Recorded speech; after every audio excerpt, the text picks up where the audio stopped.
This is the Stand Ups Throwdown MMA podcast.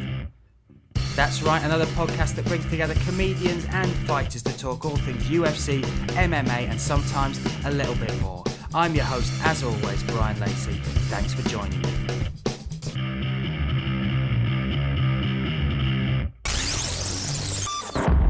Welcome back to the Stand Ups Throwdown MMA podcast. Yes, it's me again, Bryan Lacey, for episode 20, ladies and gentlemen. 2-0, that's right, what a landmark.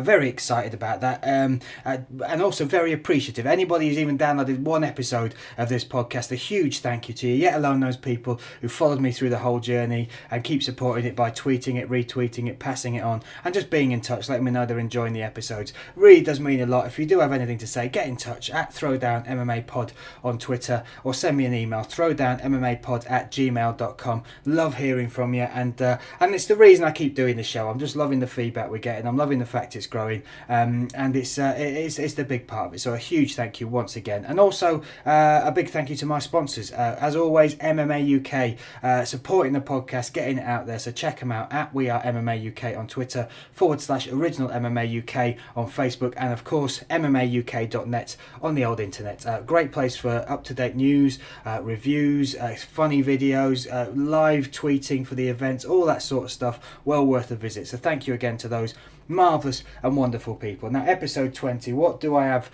for you for episode 20? Well, because the last two episodes have just been comedians, usually I would bring you a comedian and then a couple of fighters or a fighter or a variation on that model. Because it's just been two comedians for the last ones, and because we haven't had a fight card in between this last weekend, what I thought I'd do is I'd just bring you two fighters, but not just any two fighters, two title contenders, all right, BAMMA title contenders. So I've got you Brendan Loughnane, who's fighting Tom de Quemoy, the Fire Kid himself, on September 19th at BAMMA 22 at the Dublin 3 Arena. He talks to us about that fight, training out in Alliance, all the bits in between, and we have a bit of a giggle. And then on top of that, I have also got for you Shay Walsh. He's newly announced title fight against the Bantamweight title holder, Ed Arthur, happening on the 14th of November at the Barclaycard Arena in Birmingham. Night of Champions for BAMMA, another stacked card from BAMMA coming at you, and Shay Walsh gives us his reaction to that, gives us his insight into where he's come from, what he's doing now. His life has gone from Lancaster to Thailand, in a good way, not in a creepy sex tourist way, obviously, in a training way, but he tells us all stuff in between. Really great conversations with both of them. So that's that, and on top of that, you do get a comedian because you get me, that's right. And don't even dare say you're not funny, all right.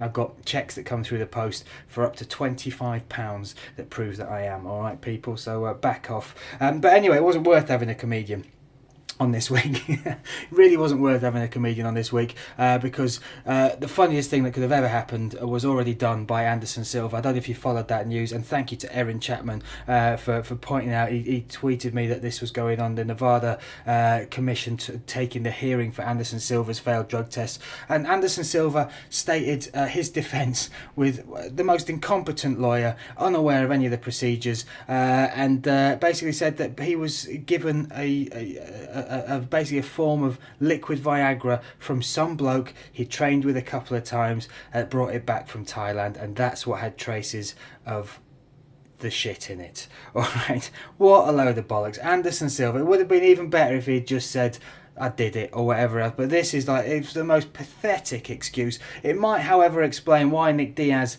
laid down in the cage. He'd obviously heard about this and realised Anderson Silva could do no damage to him while he was lying down. Boom, there you go. I told you there would be jokes in there. But unbelievable. I really do think it's a sad state of affairs. The greatest of all time, let's not argue about it, is left in a state like this. There's going to be it could have just gone out, fizzled out, and we could be talking about his comeback, but now we'll be talking about the fact he can't get it up, and that stupid excuse that he made.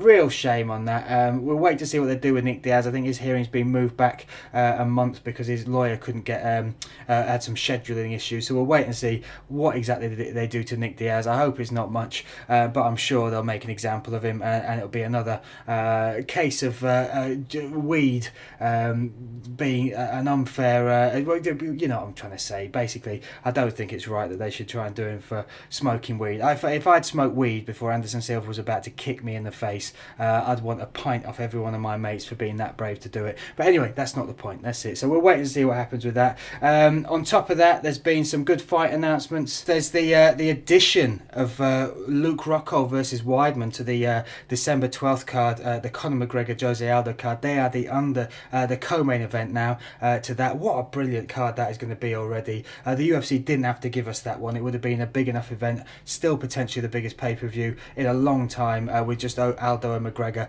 But to put those two animals, those monsters on it as well, a fantastic card already, shaping up to be one of the best of the year, and another one which we're going to be absolutely drooling over as it gets closer. My only thing is, has it ever in the last 2-3 years been a co-main event and the main event that have made it all the way to the date intact? So we just have to keep our fingers crossed. Don't mean to curse it, just worried about that. Really looking forward to that. That's two great title fights and wonderful matchups that we're looking forward to. So on that note, let's move forward. Let's crack on with this podcast and introduce my first guest. Very excited. His fight's just been announced against Ed Arthur, BAMMA 14, November the 14th.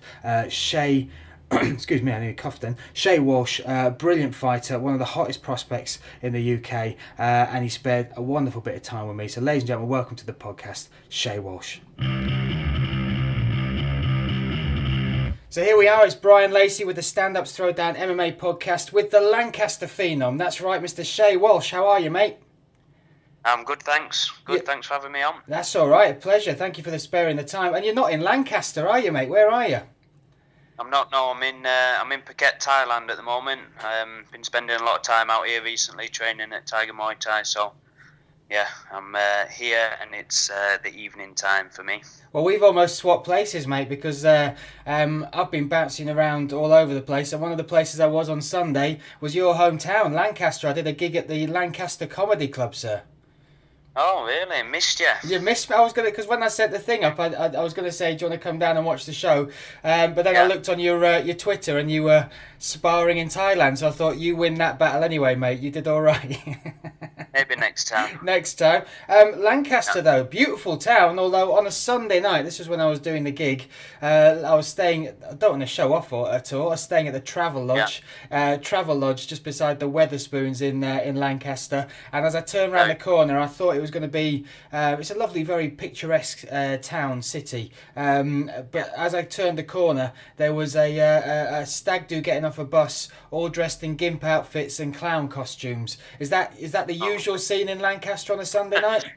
I don't think it is, to be honest. No, I'm a local there, but that would have shocked me as well. Well, I just thought, please don't be coming to the comedy gig. I was looking forward to a nice Sunday night crowd rather than the stag and hens. And luckily, they were too drunk. They were scrapping, not in a bad way, just messing about with each other outside the pub. So it was all good in the end, sir. It was all good. But enough about me. Let's find out about you. Very exciting news this week, sir. Title fight against Ed Arthur announced at the Night of Champions. 14th of November at the Birmingham Barclaycard Arena. One of the things you've said in some of your interviews before is your favourite bit about the fight is finding out when the date's set, when it's been signed, so you can start preparing. So tell us, we found out yesterday or the day before, when did you actually get the nod that you're getting this title shot?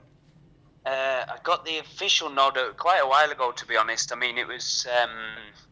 I had an idea that was going to be what was happening even after my last fight, but we were just working out the dates and stuff where it was going to fit in. I think, to be honest, both me and Ed wanted to do it a little bit earlier in the year. We were both we'd both fought and we were both ready to go, but this is the next card. They didn't really want to do it on the Dublin show, so they told me they were planning a big card for November, and they wanted to put that on it, and there was going to be a few title fights and stuff. So that was exciting.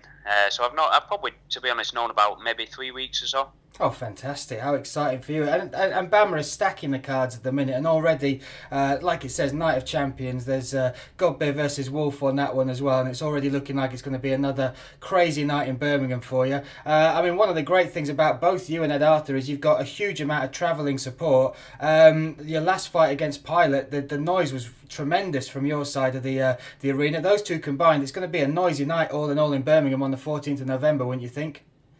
For sure, definitely. I'm looking forward to that. I mean, yeah, my mates always make a lot of noise, and I've watched some of Ed's fights, and you can hear theirs in the background and stuff. So, I think it's gonna be very loud in there. Yeah, it's gonna be fun for all the fans coming to watch. And it's your second fight at bantamweight. So I mean, your first one, that was a grueling fight against a very tough a Gaz Pilot. He withstood a lot. I mean, you got through the first round where he's renowned for finishing people with chokes. And once you got through that, you dominated and you proved that you've got the gas tank and the power for 135. How was that first cut? Did you do a test one before that, or was that your first time fighting and feeling 135? I had done a test cut before. I was previously meant to fight earlier in the year, but an injury pulled me out of it. And there was a bit of talk in Thailand about the guys out here and the coaches maybe wanting me to move down. So while I was injured, I used that time wisely and thought that would be a good time to do the test cut. And it went great. It was absolutely fine. I learned a lot more about the weight cutting process just from the guys out here and what they do. The test cut went great, and then I made weight fine on the day. And like you said, my cardio was there, my power was there, everything felt fantastic. I like pride myself on my conditioning anyway. But to be honest, that was one thing I was a little unsure about when I first decided to drop down, if it was going to affect me when we got into the third round or whatever. But I felt absolutely fantastic. To be honest, I probably felt the fittest I ever have done in that fight. And it was a grueling fight. And to say your other two fights were at 145, you got decisions on those ones, but the 135 one, you got the finish. Do you think that's what set you up in BAMMA's eyes for this title shot? The way in which you got through that fight and also getting the finish in the third round? Yeah, I think so. I mean, obviously, I knew as soon as I dropped down the weight category, my eyes were on the prize. I wanted the belt. So I knew that once I'd been set up with Gaz, that just a win wasn't going to be enough. I really wanted to put on a performance and just really put a statement on it and make sure that I was going to be the next one in line for the title. And what you just touched on it earlier, that you said they do the weight cut differently out there. I mean, what have you learned in the ways? What is the difference? What do they do differently to cut weight out there in Thailand that they've taught you that's made it so easy for this transition to 135? To be honest, when I'd done my weight cut for 145, I just sort of winged it. It worked once before, and then I sort of just stuck with the same process. But when I'm doing this cut out here, I've just learned a lot more about the diet and just really starting out earlier. What I used to do really for my featherweight fights was I used to sort of eat clean, and I'd have a good idea of what was obviously healthy and not healthy, but I never really even bothered stepping on the scales until about 2 weeks before the fight. So it's just taking a little bit of extra discipline and just starting that little bit earlier. But I've enjoyed it, to be honest. I live like a disciplined life anyway, so I don't mind, being more strict on my diet. And like I say, I've learned more about it, so I'm enjoying the process. Well, they certainly looked like it worked last time, mate. It was a great performance. From Gaz Pilot, you stole his undefeated record. Ed Arthur is undefeated as well. Looked great as well in his BAMMA fights. He's had 5, I think, and this is his first defence of the title. I mean, what do you think about your style and his? The way you match up? The weird thing is with this fight is he's got the belt, yet you're ranked higher than him in the rankings. I mean, how do you see this fight style-wise matching up? It's a tough fight. Ed's good. I've watched him fight, and he's good everywhere. He's got fast hands. He's decent wrestling. He's good at getting up off his back and stuff like that. I think he's pretty good everywhere, not exceptional anywhere. I think the main difference is just the experience I've got, and I've been in there with some tough guys and some big featherweights, and I've been fighting some of the top featherweights in the UK before he'd even started. I think that's what's really going to make the difference. I think skill-wise, I think I match up with him well in every area. and then the telling factor is just going to be the experience, I think. The experience is certainly on your side. I know your record in MMA is big as well, a lot larger than his, but also you did a lot of like submission wrestling before that, and other tournaments before that. I mean, how many competition fights do you think you've had all in all? Oh, and if you're gonna count the submission grappling things as well, there's so many, because obviously they're tournaments. You have a lot on the day. Yeah, of course. I wouldn't, to be honest, I wouldn't even like to guess. It's going to be a lot. But I know, I mean, I know I've had 16 pro MMA fights now, but I had 8 amateur fights before I turned pro. I've had a couple of Muay Thai fights and a hell of a lot of submission grappling. I mean, I've just been around this game a lot longer, and I think that's what's really going to make the difference. I'm just really getting comfortable now, and I thrive on fight night. You know, I'm going to be there better than ever, and bringing the wins home. It's my time now. And one thing that really impresses me about your game is, and a lot of people say you've got the best wrestling in the UK. I mean, where did that come from? How come a lad from Lancashire is really just taken to wrestling like as if it's your first? I mean, you're so good at it. Where did that all begin, and what part of your training, and what period in your training career do you really sort of put that down to? There's no sort of there's no secret wrestling team or anything that I've been with, to be honest. You're not hiding one in Morecambe, not some badass wrestlers, are you sure? I haven't got a load of Russians in Morecambe or anything. To be honest, it's just my brother, my elder brother Sergio's my coach back home, and it's just, I don't know, to be honest, why I took to it. We were sort of a blind leading the blind at first, really. We were just sort of, when we first started training MMA, we were just watching videos and watching instructionals and trying to learn more about it. And yeah, it's just something I picked up, and I've practiced a lot with Sergio, and it's made a difference in a few of my fights in the past, whereas my wrestling's been at a higher level. It's been great to watch as well, mate. It's a brilliant thing. One thing I do want to ask: what is your background? What's your heritage? You're Shay. Your brother's called Sergio. They're not traditionally Lancashire names, mate. No, well, to be honest, I've got 3 brothers, but they've got a different dad to me. So they've all got an Italian dad. So that's where their names come from. Okay. Angelo, Giorgio, Sergio, very Italian names. But my mum and dad are both English, and Shay I think it's Welsh originally. I know nothing to do with where my parents are from. They just like the name. It's a good name, sir. I like it. It suits you well. And you've sort of grown the Lancaster and Morecambe MMA with your brothers. That's an amazing thing to be part of. How important are they in your camp now? I know you're out in Phuket right now, but I mean, how important have they been in your development, and will they be for this fight camp as well? Yeah, I mean, like I mentioned before, my brother Sergio, he's my brother that lives in the same area as me, and he's taught me everything I know, basically. I started training with him at a young age, and you know, I had no experience at all. He taught me the importance of cross training from an early age before anybody really even knew what was going on. It was before there was any UFCs on the TV or anything like that. I remember he used to order videotapes off the internet of the UFCs, and we had to wait 2 weeks before they come so we could watch them and find out what was happening. So yeah, he's taught me a lot, and I forgot the question now. What was the question? I don't know. Just exactly that. I mean, yeah. what how important it was. Yeah. Yeah. So, there you go. You see, you were drifting off thinking about reminiscing, weren't you, mate? Well, that was what was happening. I mean, what a different age. You had to wait 2 weeks for your videos. Now we've got on the internet the YouTube clips, all that, just right in front of your fingertips. How much do you use those to prepare for your game plan for your fights coming up? I mean, will you watch a lot of tape on Ed Arthur before this one?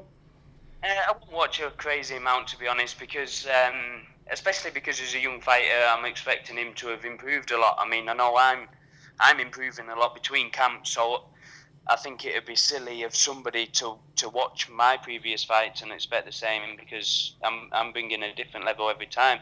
I can't expect anything different from Ed. Obviously, I do watch a bit. I just like to get there's still some tendencies, and we get an idea of what he likes to do, where he likes the fight to take place, and stuff like that. But I'm not. I don't get caught up in him too much. I know what I'm going to do on the night, and that's what's important to me. And let's talk briefly about why you're out there as well. Tiger Muay Thai. I mean, that's a phenomenal place to be part of and have a good chunk of your camp and spend that amount of your training out there. How did that relationship begin? Who reached out to who, or did you go through the trials workout that they used? That's what I did. Yeah, I was training back home, and I was being successful and stuff. But I heard about the trials that they run. They run trials to offer sponsorship, basically, where they can help out to live the life of a full-time athlete, basically. So I'd watched the previous year, and then when I heard they were happening again, I sent an email out to Bryan Lacey and told him who I was, where I was from, what my record was, etc. And I got invited out to the tryouts, which were last April. So probably getting on 18 months now or something. Yeah. There was about 25 people, and we went through a grueling process. It was very tough, and I earned my spot. 5 of us got sponsorship from them, and then I've just been out here ever since, really. And I've been coming out a lot over them 18 months. I don't know exactly, but I've spent the majority of my time here. But I'd probably say in the 18 months I've been here for 11 of them, and it's just a perfect place for me to live the lifestyle. Not only is the great training partners and the coaches and all that sort of stuff, but it just makes it a lot easier because Tiger sponsor me. They help me out. I get like a meal plan off them, and I get to eat really healthy for free. I'm staying in in my friend's house for free, and the cost of living out here is cheap anyway. I can eat healthy.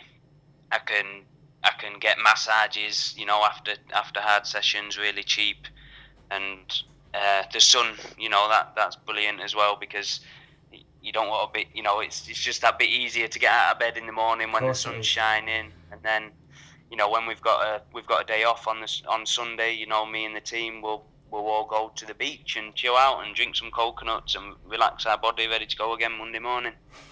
So I'll ask this question: are you missing Lancaster at all, mate? No, not so much. I mean, my missus is home at the moment, so I've got a baby on the way as well. So that's been I've had to make a couple of sacrifices to do what I need to do to win this fight.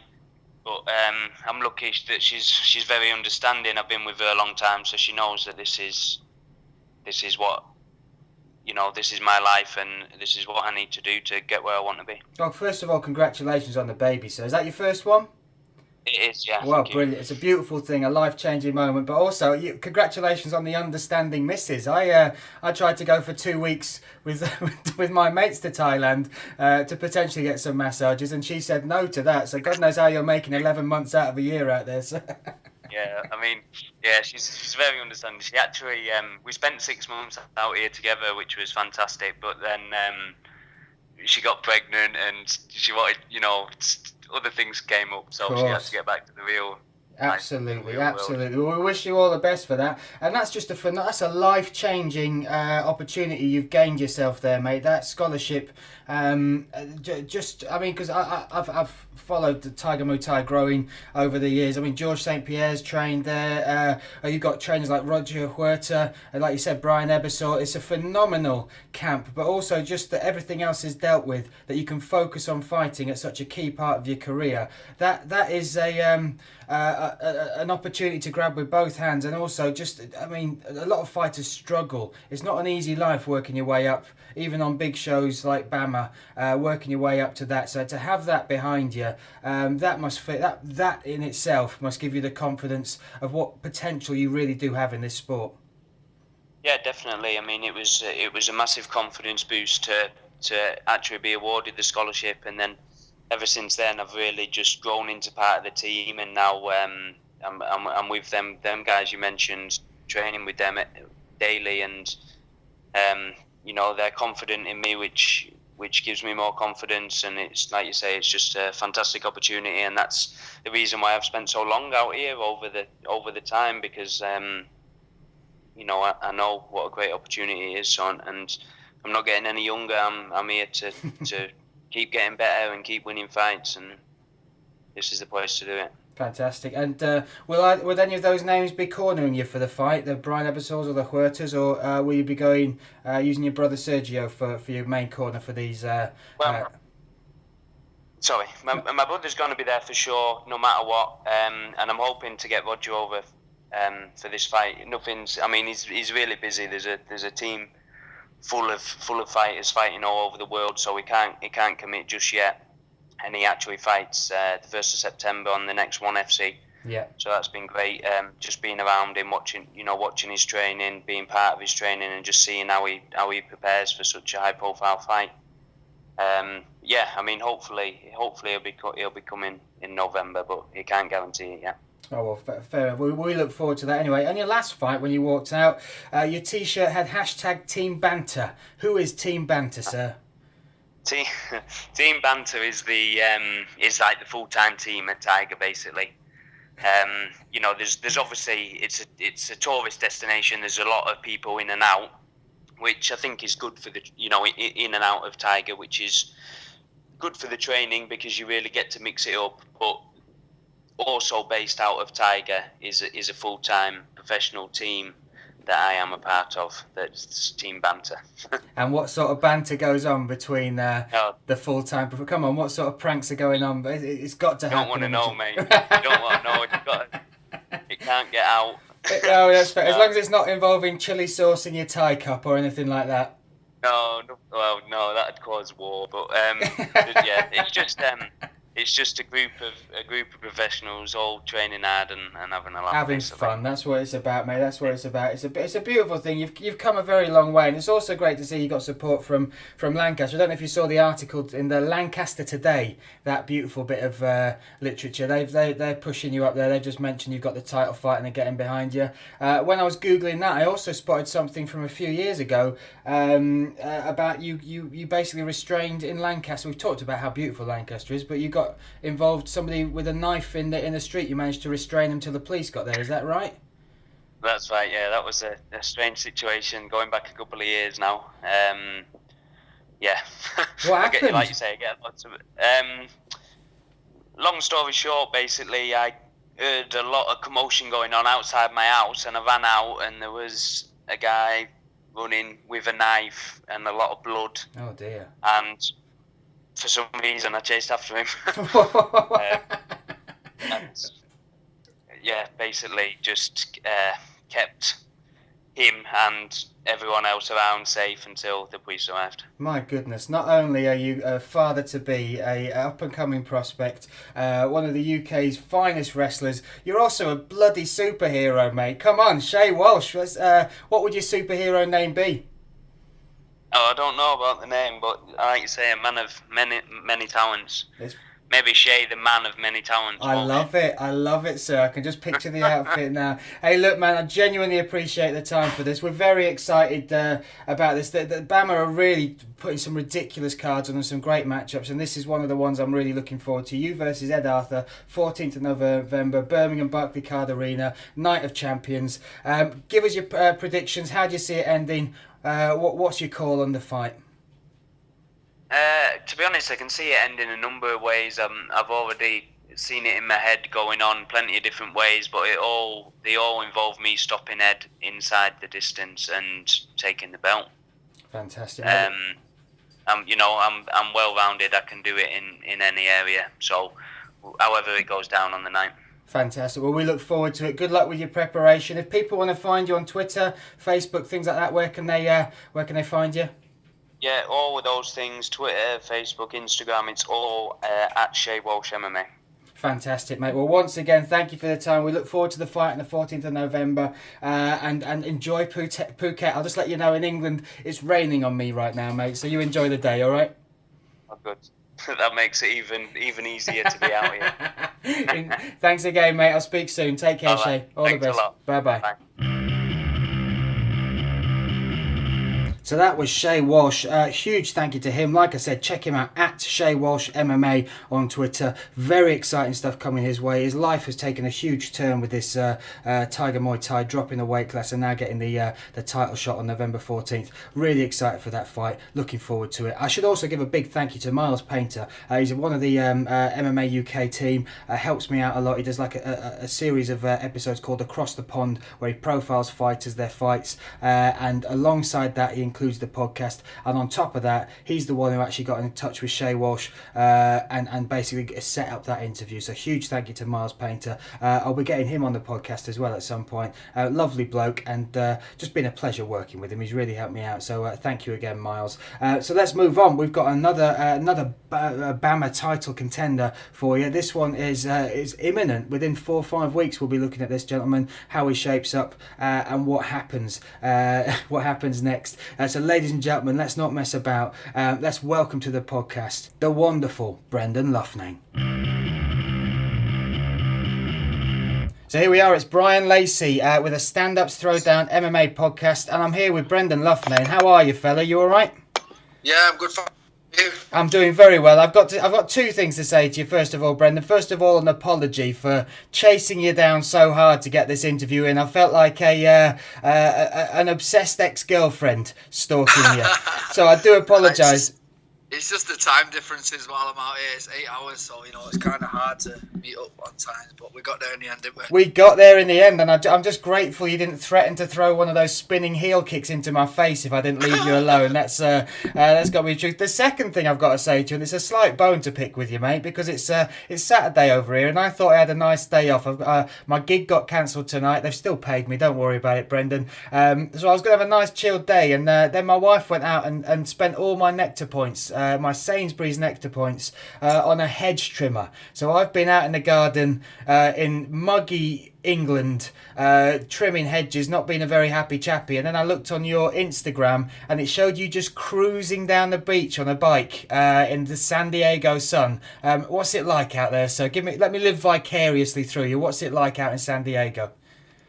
Just getting that active recovery and after sparring, you know how it is. Is that what you call it? Is that you get your vitamin D by just cruising down the beach checking out the ladies? Is that right? There you go. But, no, it's been great. I mean, this place is amazing. Great training, and also, like I say, that bit that I just said then is recovery. That's one thing that's been great for me, getting that vitamin D. And like you say, I know, all jokes aside, it is a pretty big thing because we don't kind of get it in England. So, in between training sessions in England, I'll always be busy doing stuff. And out here, I've just had a chance just to fully focus on my game, and it has made a huge difference. Well, I've been following your Instagram, your Twitter. You're looking in fantastic shape, sir. And let's talk about what you're prepping for, because it's BAMMA 22, BAMMA's first trip to Ireland. You're the headliner, the 145 contender, up against Tom Duquesnoy, the fire kid himself for his belt. How excited are you for this fight, mate? Yeah, I mean, I'm over the moon. I was asking BAMMA for this fight from the start. I had to get in there, get 2 fights out of the way so I could get it. Now I finally got it, and it's kind of worked out perfect. It's in Dublin. I mean, what a great place to do it. It seems to be like the mecca of European MMA at the moment, if you have it.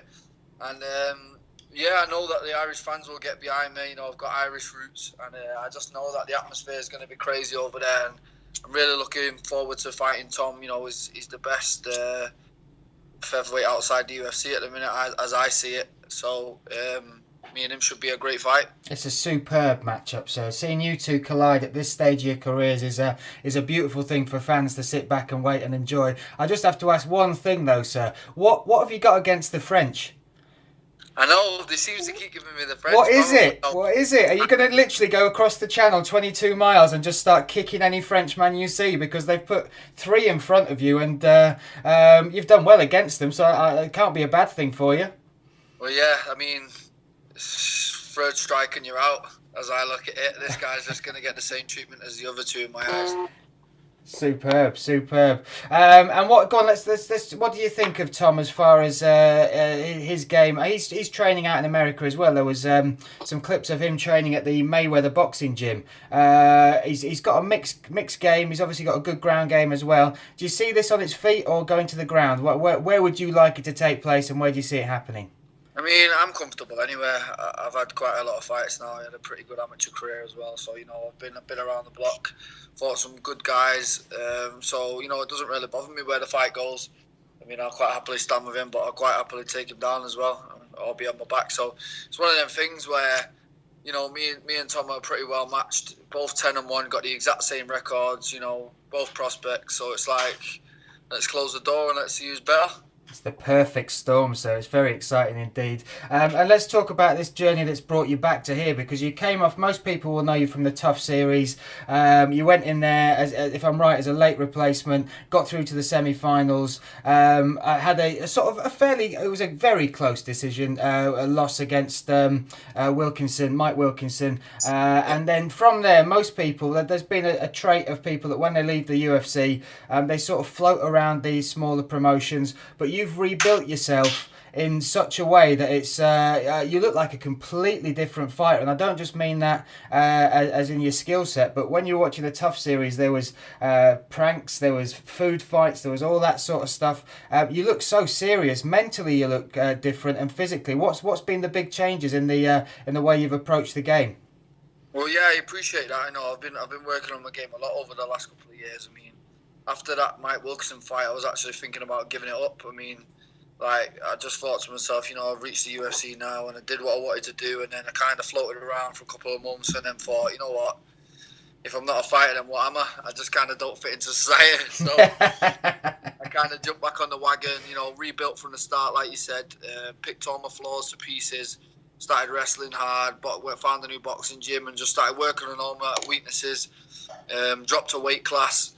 And, I feel like 25 now, I'm coming into my prime, and, Tom's just the next one on the ladder. It's exciting, mate. And what? Go on, let's just live in an imaginary land. What if you had left the UFC? What would you be doing now? What job do you think you'd have ended up working in? I hate to even think about that. I know for a fact I won't be in San Diego riding beach cruises. Would you have been the person that my wife would just use the nectar points on and bought a hedge trimmer off? I fucking hope not. I hope not. Honestly, I don't know. You know what though? I've got other things going on besides MMA. I don't put all my eggs in one basket. I've got other little companies that I run. So I would have kept myself busy. That's without a doubt. But martial arts is my passion, and it always will be. Mate, it's an absolute calling. You're thriving at the minute, and it's a genuine pleasure to watch your growth. I mean, you added some spinning kicks to your game recently. What have you added for this one, or is it a top secret? Have you got anything in the bag that you're going to be pulling out for this fight? Not really, just same old stuff. I've been just adding little things here and there, and kind of working on my all-round MMA game, but nothing like that stands out. I mean, I'm just getting my fitness up, working, sharpening my techniques, working on my grappling, wrestling, same old stuff. I mean, each fight I try and improve a little bit, so if I can do that again, then it'll be good. Excellent. I've also followed some of your pictures from sparring. Someone's taking some great photos out there while you're doing your camp, and but one was quite scary. You've been sparring with Phil Davis, Mr. Wonderful. Is that right? Yeah, they keep throwing me in with Big Phil. What the hell is that about? He's 205, and that's when he's at weight for the 3 minutes he's on the scales. What does he? He must weigh 220. Out here, weight classes. Who cares about weight classes? Let's just get in there and do it. But I just sparring with everyone. All different shapes and sizes, from the 125ers to the 205s. It doesn't matter. It's all rounds. It's all different angles. So whatever in it, feels like an unbelievable wrestler. He's probably one of the best wrestlers MMA in my opinion. So even to get around him with him's good. Get around him with any of the guys at Alliance. His arm span must be about 3 of your heights, because he's a huge bloke, isn't he? Yeah, he's a big guy. So he's also super cool. That's nice. He doesn't try and kill me, so. That's cool, man. Well, hey, honestly, that camp out there, and it's a crazy thing to think about. I also saw that you get a good taxi ride into training. I saw you and Dominic Cruz putting the throttle down on a Nissan GT at one stage. Does he give you a lift regularly to training? Yeah, I mean, it's not a bad way to get to training. I'm actually live at Dominic Cruz's house while I'm training for this fight, so it's kind of a blessing. So. Everything's good. That's it. Well, you can't get better than that. Is that Dominic Cruz's dog barking as well? It is. What sort of dog has Dominic Cruz got? can't remember the name of it. It's small though. I've got a picture of it. I'll send it you. Send me the picture. I was just picturing Dominic Cruz walking around with a big Rottweiler or something, but then the bark made it sound like it's more of a terrier than it. Definitely not a Rottweiler. Superb. And has he been helping you with sparring? I mean, he's not just a phenomenal a technician as far as fighting comes on, but when you listen to his analysis, such a good brain behind him. Has he been helping you game plan for this one? Yeah, massively. I mean, I live with him and I train with him every day. So, me and him have been kicking it hard and just listen to his mindset on things. And, he's a world champion and it's what I'm striving to be. So I'm in the best place I could possibly be for this fight. I mean, when I signed up for this fight, it was like, right, well, this is my big opportunity. So I'm going to do everything I possibly can to win this fight. And I believe that's what I've done. I've put myself out of my comfort zone. I've come to one of the best gyms in the world, living with one of the best fighters in the world. So what more can I do? That's superb. And when you talk about sparring, obviously we're 5 weeks out now from BAMMA 22 on September 19th. There's been one 145 fight that was cancelled because of some bad sparring going on a couple of weeks ago. I mean, are you wary of that? What time do you start tapering off the sparring, and when does it just become about fitness and getting ready mentally for it? I mean, yeah, of course, but, injuries are just part of this game. We're getting in a cage and we're fighting each other. So, injuries are just going to come and go. If you see some of the training that we do, then you'd realise why this sort of thing happens. I mean, it's something that can't be prevented and it will always be a part of the sport. There's obviously ways to train safe, but you also have to train hard, so it's kind of a balance. But, I do kind of get worried in sparring sometimes, you're right, because, all the stakes that are on the line and, all the people that are tuning in to watch the fight. So you kind of do have that in the back of your head sometimes, but you have to kind of release that if you want to get the best out of your rounds. But no, I usually taper off between like the last 2 weeks or something. So, there's still a few good hard rounds in me yet. Super. And has the crossover happened with Ross Pearson? Because I know he's heading out there for the Felder training camp. Have you managed to cross paths with him or spent any time in the cage with Ross? Yeah, I got 5 in with him yesterday. Oh. Solid, so yeah, head's kind of sore today. I don't think I'd last just 1 minute of one with that man. That's got to be one of the best boxers to spar with out there. Yeah, we got after it hard yesterday, let's just put it that way. Oh, superb. There we go. Welcome him back with open arms, eh? That's how it's done. And what's this 145 division feel like for you? This is your 3rd fight you're making the cut for. How's the cut been for the other 2 fights? And have you felt for the cut and also for the day of the fight? I mean, first time I ever did it, I felt the best I've ever felt in a fight. That was the best cut I've ever had. And then second time, I really got too confident with it and just thought that the weight would just shift itself, and it didn't. And I kind of felt sloppy in the second fight. So, I've learned from that massively. I kept my weight down all the way through camp. And, I will be the bigger man on the night, and it will make a difference. I mean, I will put Dukanwa down to the 35 division. I know for a fact that he's not anywhere near my skill set or my size in that cage, so I know that will play a massive part in this fight. Yeah, nice, mate. That's great. And you talk about taking a trip over to Ireland, and you touched on your Irish heritage. Who is Irish in your family? Is it your grandparents or your parents? Yeah, both sets of grandparents are from Ireland. My mum and dad were both born in England now, so I'm not going to run around saying I'm Irish and this and that, but I have got Irish roots. And, I'm hoping that the Irish fans will get behind me on the night. Well, I think nobody likes the French. Nobody likes the French. We will unite in that, will we? They do some good things, though. You've got to say, the chocolate croissant, the pain au chocolat, is a touch of genius from the French people, isn't it? Me and Tom can have a croissant after the fight. I'd love to see that Instagram photo, you slowly raising a croissant with him. So the one thing the Irish do like, though, is from the fighters that have sort of got that heritage, is to find out if they can do the accent. Can you do the Irish accent? I wouldn't even try. I wouldn't even embarrass myself by trying, so you're not even getting that. What about Guinness? Do you like a pint of Guinness? I absolutely love a pint of Guinness, and with this 145 cut, Guinness has not been an option. But that's after the fight, though, sir. After the fight, though. Are you going to be in Dublin yourself? Well, that's hopefully we're trying to figure it out right now so that I can go over and cover it as well. So if that is the case, then I will happily you bring the Pano Chocolat and I'll bring a couple of Guinness and we'll drink them over there. How's that sound? Only if we can have some blackcurrant in it just to take the sting off it. Oh, I like it. There you go. A little bit of a twist. The mental side of the game as well. That's a big part, and you've looked very focused recently. I did notice though on your Twitter and your Instagram, like a lot of people look to the Dalai Lama for inspiration. Other people, maybe the President of the United States, or sort of other sort of great minds in the world. I've noticed a lot of Will Smith quotes on your Instagram.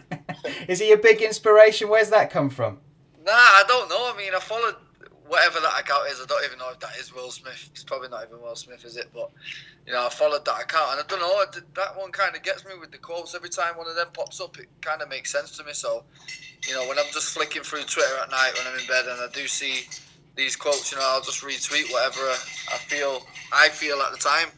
And Will Smith kind of seems to be doing it at the moment. So I love it. Maybe you should come out to a Will Smith song. How about that? Maybe not. Do you know what? There is actually a brilliant clip on YouTube of Will Smith. He does this.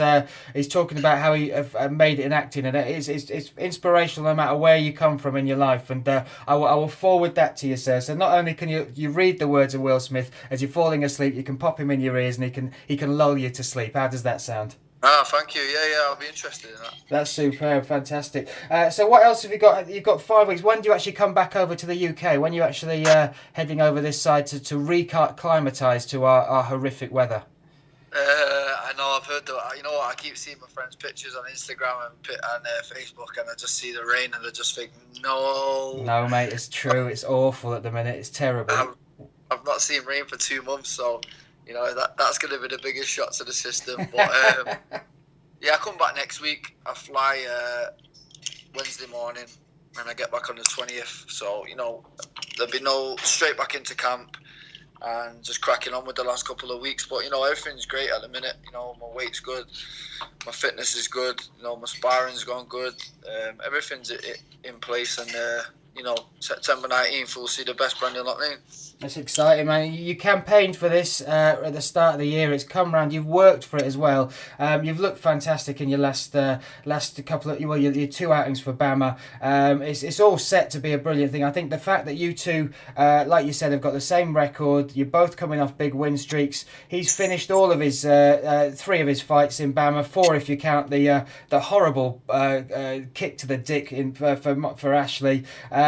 So I think this is just set to be a true headliner, and it's a great thing that BAMMA have put you. It must give you a lot of confidence that BAMMA have put you at the top of a card, not only when it's a title on the line, but when they're breaking into what is, like you said, becoming the mecca for European MMA in Dublin. How does that feel to have that sort of support behind you from the organisation, and what sort of confidence does that give you on the run into the fight?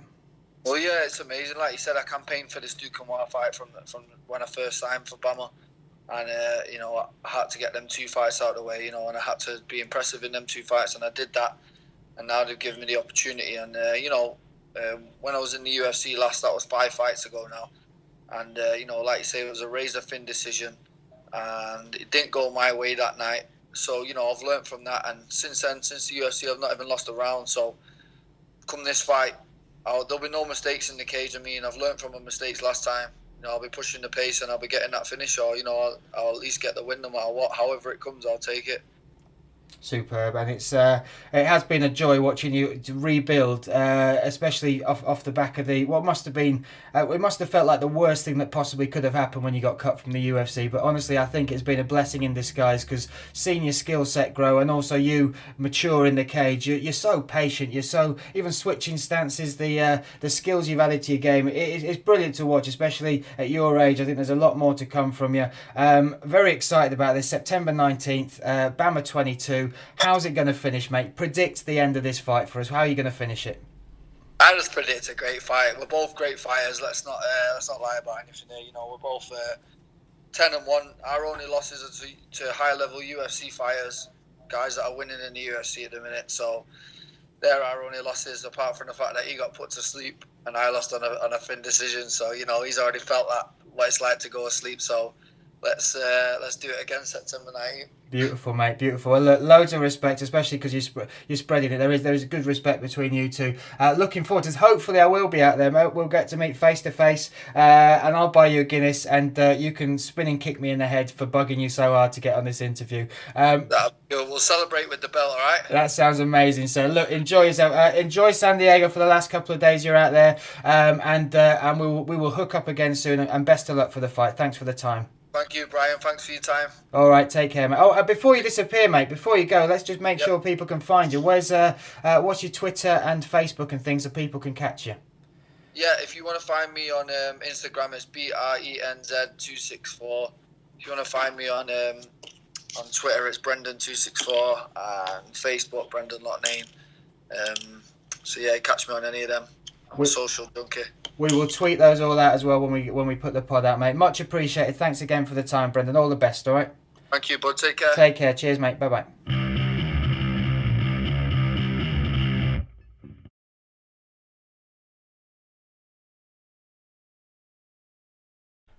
So that was Brendan Loughnane. Thank you to him for joining us and sparing the time and putting up with me chasing him so hard for this interview. You wouldn't believe the amount of Facebook messages I've sent him, but he's been very patient and very forgiving, so I do appreciate the time.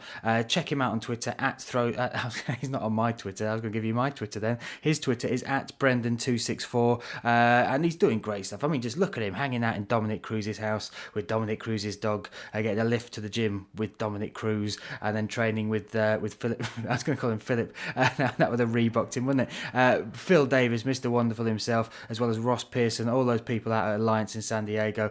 Great stuff happening for him. Very exciting fight. Do think this is a great matchup. A really good time for these two fighters to come together and to find out who deserves the belt and who's going to move on to. I don't think it will be who moves on to bigger and better things. I think they're both still at the developmental stage of their careers and both very good prospects. So I'm excited about this fight, excited about BAMMA out in Dublin, and you may have picked up during the interview there's a slight very slim chance that I might be heading out there as well to cover the event for MMA UK and to get some interviews with the fighters. So I've got to do some things like scratch some backs, shift some gigs, and persuade my wife it's worth me not working for that weekend, so I can go and just enjoy some beautiful violence and BAMMA's first foray into Ireland. So fingers crossed that'll happen. You'll hear it first if it does, and I will keep you posted. But that'll be great because I'll be able to meet some fighters, do some videos once. You can look at my ugly mug talking to fighters as well, and on top of that I'd attempt to do a podcast out there and see who we can get together to do with that. So fingers crossed that comes off. Let's move on though, because this week obviously I haven't got another comedian on to talk to you about the next UFC, but we've got UFC Saskatoon, which is potentially my favourite word on the planet this week. Saskatoon, what a great word. UFC Saskatoon, and that's Fight Night 74, I think it is, which is Holloway versus Oliveira. I touched on that last week. Great time for these two fighters to meet as well. What I like about this fight is they're both physically very similar, very tall, very lanky. Oliveira's got the ground game, vicious submissions, and Holloway's just looks phenomenal in his stand-up. And I think the thing that takes it for me, I just think Holloway's fought higher level competition, and I just think that statement he made with the Cub Swanson fight, just for me, I just think he's slightly ahead of Oliveira here, but you never know. This is an exciting matchup, and the UFC does what it does. Who else we got on the card? We've got Magny versus Silva. Obviously Magny jumped in for Rick Story. I just think it's too soon. We will wait and see. Neil Magny's a very consistent fighter, not the favourite adjective a fighter wants to be described by, but Eric Silva, inconsistent but very exciting, and I just think he's gonna see what happened with Damian Maia and Magny, take him to the ground, and he's very vicious on top, and see if he can finish him. We'll wait and see. Who else is on there? Patrick Cote versus Berkman, Josh Berkman. I'm quite a big fan of Berkman. I think he's more skilled than Pete. He's very savvy in the cage. The fact he survived that long with Hector Lombard when Lombard was steroided up and he was poorly by apparently had a cold just before the fight.